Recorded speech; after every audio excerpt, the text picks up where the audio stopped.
The days of grief turned to weeks, and the weeks to months.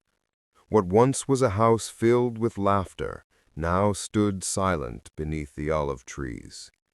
The wind that had once carried the songs of Ayyub's children now whispered through empty courtyards. Yet even as the world fell apart around him, the prophet's faith remained unshaken. But Iblis, relentless, venomous, was not done.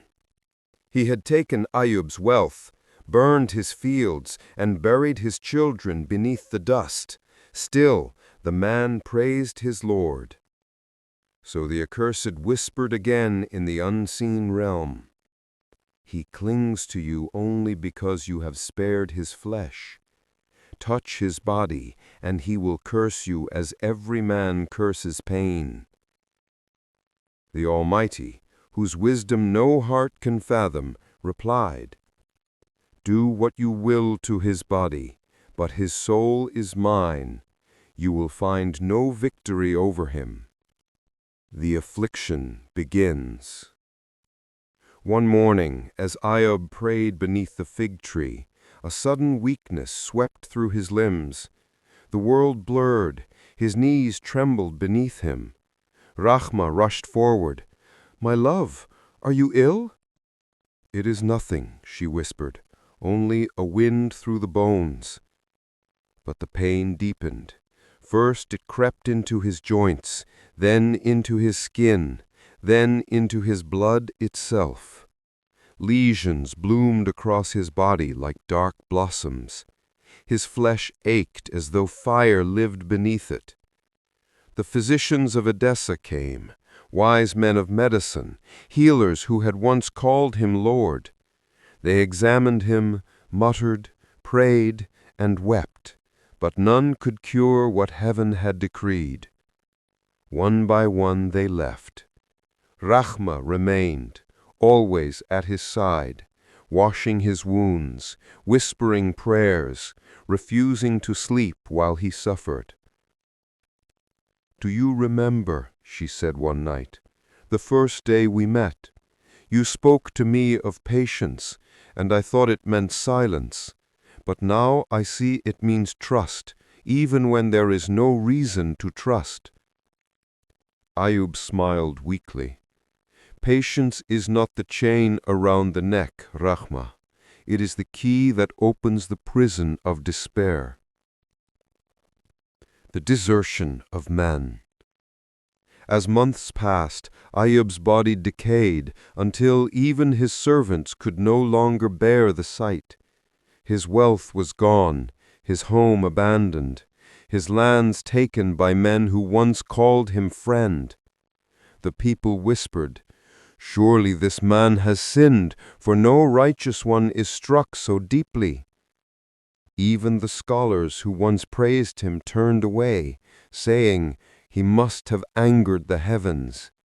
But Ayyub knew this was not punishment, it was refinement. Every loss stripped away the dust of worldly love until only the essence of devotion remained. So he moved from his house to the edge of the city, to a small shelter of clay beside the road. There, among the stones and silence, he prayed. Rahmah stayed. She begged for food in the marketplaces, bringing back a few crusts of bread and a handful of water. When people mocked her, saying, "Leave him, the curse will take you too," she answered only, "He is my husband, my beloved, my prophet.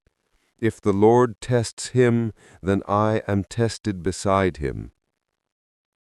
The trial of loneliness. Years passed. The pain never ceased. His skin clung to his bones, his eyes sunk deep like two fading stars, and yet every dawn the same sound echoed from that little hut. Ayyub's voice trembling but steady. "My Lord, you have given me life and taken all else, yet still I find no reason to despair. For you are the giver, and you are near." Even the angels wept. And the Almighty said to them, "See how my servant endures. He is stripped of all but love, and in that love lies the secret of faith." The temptation of Rahmah.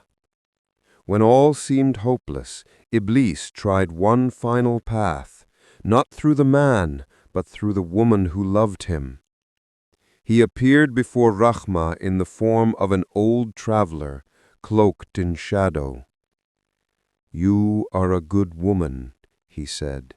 "You have served your husband faithfully, but what has your faith brought you? Look at him, ruined, dying, forgotten. Offer but one prayer to the gods of healing, and I will make him well." Rahmah trembled. The man's words pierced her heart like cold iron.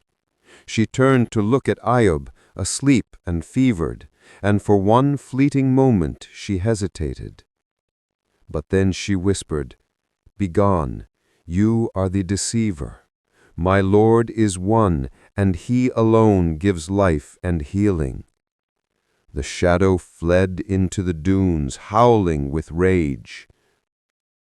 That night, Ayyub opened his eyes and said softly, "The enemy came to you, didn't he?" "Yes," she whispered, trembling. "And what did you say?" "That my Lord is one."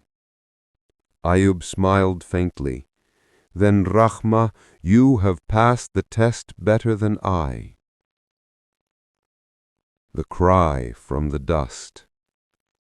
At last, when the years of pain had gathered like clouds upon his soul, Ayyub placed his forehead upon the earth and whispered, not in complaint, but in surrender, "O my Lord, harm has touched me, and you are the most merciful of the merciful." It was not a cry of despair. It was a declaration of faith that even in agony the heart could still love. And the Almighty heard. He who had watched in silence now spoke through the wind. "Strike your foot upon the ground, O Ayyub. There shall spring forth for you a cool fountain." He struck his foot upon the earth, and water burst from the soil, clear as glass, alive with light. Ayyub bathed in it, and every wound vanished. His skin shone, his strength returned, his youth revived. Rahmah came running, and when she saw him, whole, radiant, smiling, she fell to her knees and wept. "Is it truly you?" "It is I," she said, lifting her up, "and it is He, always He, who restores the broken."